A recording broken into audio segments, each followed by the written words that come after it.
1936 December 17 Buenos ഐറിസിലാണ് Francis മാർപ്പാപ്പ ജനിച്ചത്. ഇറ്റലിയിൽ നിന്ന് അർജന്റീനയിലേക്ക് കുടിയേറിയ ഒരു റെയിൽവേ തൊഴിലാളിയായിരുന്നു അദ്ദേഹത്തിന്റെ പിതാവ്. അമ്മ ഇറ്റാലിയൻ വംശജയായ ഒരു വീട്ടമ്മയായിരുന്നു.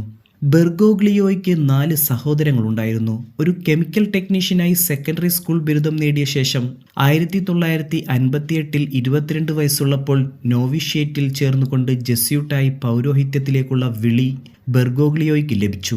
1973 അദ്ദേഹം സൊസൈറ്റി ഓഫ് ജീസസിൽ നിത്യവ്രതം അനുഷ്ഠിച്ചു. അതേ വർഷം തന്നെ അർജന്റീനയുടെ ജെസ്യൂട്ട് പ്രൊവിൻഷ്യലായി തിരഞ്ഞെടുക്കപ്പെട്ടു. തുടർന്ന് അദ്ദേഹം ഒരു സെമിനാരി റെക്ടർ, ഒരു പാസ്റ്റർ, ഒരു പ്രൊഫസർ, ഒരു ആത്മീയ ഡയറക്ടർ എന്നീ നിലകളിൽ സേവനമനുഷ്ഠിച്ചു. 2013 മാർച്ച് 13 76 വയസ്സിൽ ബെർഗോഗ്ലിയോ പാപ്പയായി തിരഞ്ഞെടുക്കപ്പെട്ടു. പോപ്പായ ആദ്യത്തെ ജെസ്യൂട്ട്, ആദ്യത്തെ ലാറ്റിൻ അമേരിക്കക്കാരനായിരുന്നു അദ്ദേഹം. ബെനഡിക്ട് 16 അപ്രതീക്ഷിത രാജിയെ തുടർന്ന് ഫ്രാൻസിസ് മാർപ്പാപ്പ അധികാരമേറ്റു. കുറച്ച് പരിഷ്കാരങ്ങളോടെ ബെനഡിക്റ്റിന്റെ കരട് ചാക്രിക ലേഖനത്തിന്റെ അന്തിമ പതിപ്പ് ഫ്രാൻസിസ് തന്റെ ആദ്യ കൃതിയായ 2013 ലുമൻ ഫിഡെയായി പ്രസിദ്ധീകരിച്ചു. ഫ്രാൻസിസ് പാപ്പസിയുടെ ആദ്യ മാസങ്ങളിൽ നിരവധി ആശ്ചര്യങ്ങൾ ഉണ്ടായിരുന്നു. സോഷ്യൽ മീഡിയ കവറേജിലൂടെ അദ്ദേഹത്തിന്റെ അപ്രതീക്ഷിത ജനപ്രീതി വർദ്ധിപ്പിക്കാൻ ഇത് സഹായിച്ചു. 2013 ജൂലൈയിൽ മെഡിറ്ററേനിയൻ ഇറ്റാലിയൻ ദ്വീപായ ലാംപെഡൂസയിലേക്കുള്ള അദ്ദേഹത്തിന്റെ അപ്രതീക്ഷിത സന്ദർശനം രേഖപ്പെടുത്താത്ത ആഫ്രിക്കൻ കുടിയേറ്റക്കാരുടെ ദുരവസ്ഥയിലേക്ക് ശ്രദ്ധ ആകർഷിച്ചു. അവർ വലിയ അപകട സാധ്യതയിൽ കടൽ വഴി യൂറോപ്പിലേക്ക് കടക്കുന്നു. അവിടെ തന്റെ മാർപ്പാപ്പയുടെ ഒരു പ്രമേയമായി മാറിയതിനെ അദ്ദേഹം പ്രതിധ്വനിപ്പിച്ചു. നിസ്സംഗതയുടെ ആഗോളവൽക്കരണം എന്ന വിമർശനം, പ്രത്യേകിച്ച് കുടിയേറ്റക്കാരുടെയും അഭയാർത്ഥികളുടെയും കഷ്ടപ്പാടുകൾ മറയ്ക്കുന്ന ഒരു മനോഭാവം, പിന്നീട് 2015 പരിസ്ഥിതിയെക്കുറിച്ചുള്ള തന്റെ ചാക്രിക ലേഖനമായ ലൗദാറ്റോ സിയിൽ ലാഭത്തെ ആരാധിക്കുകയും ദരിദ്രരെയും തൊഴിലില്ലാത്തവരെയും അരികുവൽക്കരിക്കുകയും ചെയ്യുന്ന ഒരു എറിഞ്ഞുകളയൽ സംസ്കാരം ഫ്രാൻസിസ് പാപ്പയെ വിലപിച്ചു. ഈ മാനസികാവസ്ഥ മനുഷ്യരെയും ദരിദ്രരെയും വൃദ്ധരെയും ഗർഭസ്ഥ ശിശുക്കളെയും ഇല്ലാതാക്കണമെന്ന് അദ്ദേഹം നിർദ്ദേശിച്ചു.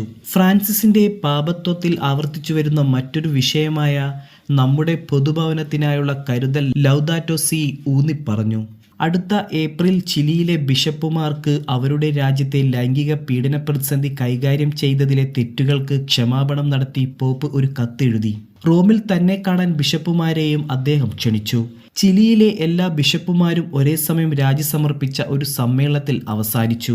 2018 ജൂണിൽ ബിഷപ്പ് ജുവാൻ ബാരോസിന്റെ രാജി അദ്ദേഹം സ്വീകരിച്ചു. 2019 ഫെബ്രുവരിയിൽ ലൈംഗിക പീഡന പ്രതിസന്ധിയും പ്രായപൂർത്തിയാകാത്തവരുടെയും ദുർബലരായ മുതിർന്നവരുടെയും സംരക്ഷണവും ചർച്ച ചെയ്യുന്നതിനായി പോപ്പ് അഭൂതപൂർവമായ ഒരു വത്തിക്കാൻ ഉച്ചകോടി നടത്തി.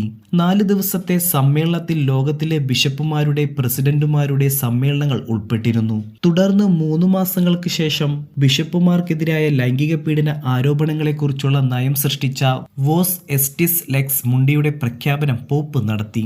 2014 2015 ഫ്രാൻസിസ് മാർപ്പാപ്പ കുടുംബത്തെക്കുറിച്ചുള്ള ബിഷപ്പുമാരുടെ സിനഡുകളും നടത്തി. 2016 പ്രസിദ്ധീകരിച്ച അദ്ദേഹത്തിന്റെ സിനഡൽ പോസ്റ്റ് സിനഡോൾ അപ്പസ്തോലിക പ്രബോധനമായ അമോറിസ് ലെറ്റിഷ്യക്ക് സഭയ്ക്കുള്ളിൽ വൈവിധ്യമാർന്ന സ്വീകരണവും വ്യാഖ്യാനവും ലഭിച്ചു. അതിലെ 8ാം അധ്യായമായ അനുഗമിക്കൽ, വിവേചിക്കൽ, സമന്വയിപ്പിക്കൽ എന്നിവയെക്കുറിച്ചുള്ളത് വിവാഹമോചിതരുടെയും പുനർവിവാഹം ചെയ്തവരുടെയും അജപാലന പരിചരണം മറ്റ് കാര്യങ്ങൾക്കൊപ്പം കൈകാര്യം ചെയ്യുന്നു. ആ അധ്യായത്തിലെ ഒരു അടിക്കുറിപ്പ് വിവാഹമോചിതരും പുനർവിവാഹം ചെയ്തവരുമായവരുടെ കൂട്ടായ്മയിലേക്ക് പ്രവേശനം സംബന്ധിച്ച അനിശ്ചിതത്വത്തിലേക്ക് നയിച്ചു. ഫ്രാൻസിസ് മാർപ്പാപ്പയുടെ പാപത്വത്തിന്റെ ഒരു പ്രധാന വിഷയമാണ് കരുണ. സാമ്പത്തിക ബാധ്യത കുറയ്ക്കുന്നതിനും പ്രക്രിയ കുറയ്ക്കുന്നതിനും ലക്ഷ്യമിട്ട് അദ്ദേഹം അസാധുവാക്കൽ പ്രക്രിയയിൽ മാറ്റങ്ങൾ വരുത്തി. 2015 ഡിസംബർ മുതൽ 2016 നവംബർ വരെ സഭയിൽ കരുണയുടെ ജൂബിലി വർഷമായി അദ്ദേഹം പ്രഖ്യാപിച്ചു. 2018 ഏപ്രിൽ വിശുദ്ധിയുടെ മധ്യവർഗത്തെ പ്രശംസിച്ചുകൊണ്ട് അദ്ദേഹം ഗൗഡറ്റ് എറ്റ് എക്സൽറേറ്റ് എന്ന പ്രബോധനം പുറത്തിറക്കി. ഫ്രാൻസിസ് നിരവധി വിശുദ്ധരെ വിശുദ്ധരായി പ്രഖ്യാപിച്ചു. അവരിൽ അദ്ദേഹത്തിന്റെ മുൻഗാമികളായ ജോൺ പോൾ രണ്ടാമൻ, ജോൺ 23 പോൾ 6 എന്നിവർ ഉൾപ്പെടുന്നു. 2013 തിരഞ്ഞെടുക്കപ്പെട്ട ഉടൻ തന്നെ റോമൻ കൂരിയയുടെ പരിഷ്കരണത്തെക്കുറിച്ച്, പ്രത്യേകിച്ച് 1988 ഭരണഘടന പാസ്റ്റർ ബോണസിന് പകരമായി ഒരു പുതിയ അപ്പസ്തോലിക ഭരണഘടനയുടെ കരട് തയ്യാറാക്കുന്നതിൽ ഉപദേശിക്കാൻ ഫ്രാൻസിസ് മാർപ്പാപ്പ കർദിനാൾമാരുടെ ഒരു കമ്മിറ്റി സ്ഥാപിച്ചു.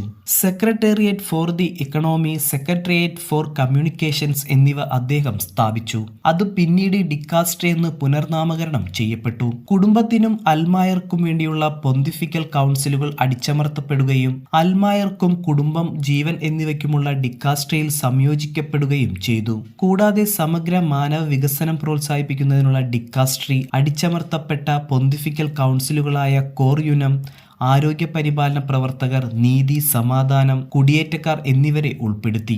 2020 തുടക്കത്തിൽ ഫ്രാൻസിസ് മാർപ്പാപ്പ തന്റെ ദൈനംദിന കുർബാന, ബുധനാഴ്ചത്തെ പൊതുസദസ്, ഞായറാഴ്ച ആഞ്ചലസ് അല്ലെങ്കിൽ റെജീന കൊയ്ലി തുടങ്ങിയ വാരിക പരിപാടികൾ പൊതുജനങ്ങളുടെ സാന്നിധ്യമില്ലാതെ തത്സമയം സംപ്രേഷണം ചെയ്തും ടെലിവിഷൻ ചെയ്തും ആഗോള കൊറോണ വൈറസ് പൊട്ടിപ്പുറപ്പെടലിനോട് പ്രതികരിച്ചു. വത്തിക്കാന്റെ വിശുദ്ധവാരം, ട്രീഡും ഈസ്റ്റർ ആഘോഷങ്ങളും വലിയ പൊതുജന സാന്നിധ്യമില്ലാതെ നടന്നു.